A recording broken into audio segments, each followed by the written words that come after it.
Bharatiya Janata party का।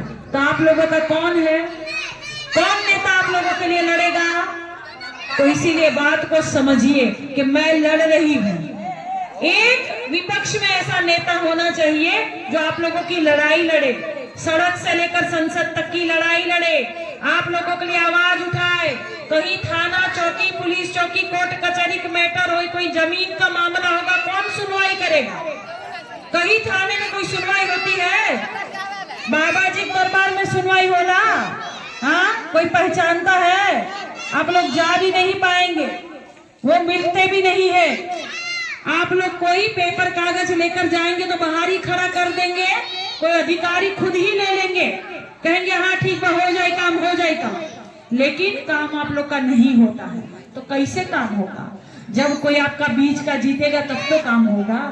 मान्यवर कांशीराम जी कहते थे कि जो शासन सत्ता के लोग, जो जाति के लोग शासन सत्ता में आते हैं उनकी कोई समस्याएं नहीं रहती, उन पर अत्याचार नहीं होता है। तो सारा जो शासन सत्ता पाने के लिए लगाना होगा, लगाएंगे ना। आप लोगों को कुछ नहीं करना है। आप लोग कहीं शिव चर्चा हो, कहीं शादी ब्याह हो, कहीं ब्रह्म भोज हो, कि कहीं रामलीला यज्ञ हो, कहीं भी जब आप एकजुट होते हो, इकट्ठा होते हो, तो वहां बोलने की जरूरत है कि अब की बार हम लोग साइकिल पर वोट देने वाले हैं, काजल बहनी जिताने वाले। ये बोलना पड़ेगा, आप लोगों को मुंह खोलना पड़ेगा।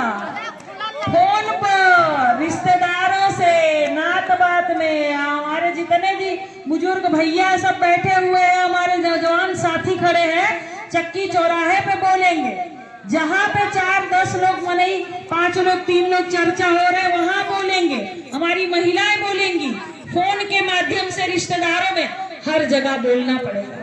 इतना बड़ा विधानसभा कहाँ कहाँ ले जाएगा। लेकिन आप लोगों को काजल निषाद बनना पड़ेगा। तो कौन कौन बनेगा काजल निषाद? तो कौन बनेगा काजल निषाद बताइए? आप लोग सभी को बनना पड़ेगा।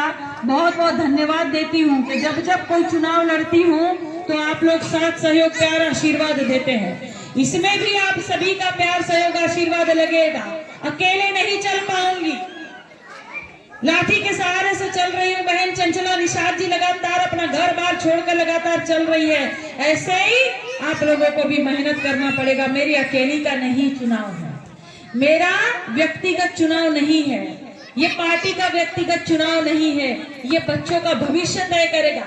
ये जो मासूम बच्चे हैं, आप लोग सोचेंगे कि पढ़ लिख कर बड़े बनेंगे, डॉक्टर बनेंगे, कलेक्टर बनेंगे, इंजीनियर बनेंगे, कैसे बनेंगे? पढ़ा लिखा नहीं पाएंगे तो कैसे बनेंगे? ये सरकार शिक्षा खत्म कर रही है, बात को समझना होगा। आप लोगों के बीच में, आप लोगों के सांसद जी कभी आए? आप लोगों को पता नहीं होगा कि सांसद जी कौन है, कभी देखे भी नहीं होंगे। और देखे होंगे बस टीवी में देखे होंगे, है? और ऐसे तो देखे भी नहीं होंगे। आना चाहिए ना। जब आप लोग आए हैं, 5 साल में मुंह नहीं तकबे करेंगे, देखेंगे नहीं, हालचाल नहीं पूछेंगे, तो आप लोग कैसे भरोसा कर सकते हैं? तो अब की भरोसा मत करिए, अब की भरोसा मत करिए। लगातार चल रही हूँ और लगातार चलूंगी, ऐसे ही लड़ती रहूंगी, पर आप लोगों का साथ सहयोग, आशीर्वाद, प्यार चाहिए। अकेले नहीं लड़ पाऊंगी। और एक बात याद रखिएगा कि जिस तरह की सरकार में धांधली हो रही है, जिस तरह से धांधली हो रही है, कहीं सुनवाई नहीं हो रही है, सब अपना मनमानी कर रहे हैं। मोदी जी अपने आप को राजा बनाने जा रहे हैं। तो 2024 के बाद चुनाव होगा भी नहीं, चुनाव नहीं होगा, कोई पूछेगा नहीं आपको, कोई आपको कहने नहीं आएगा, कोई डोर डोर चलकर आएगा नहीं कहने के लिए कि वोटवा देना पड़ेगा, क्योंकि चुनाव ही नहीं होगा। तो क्या करेंगे आप लोग?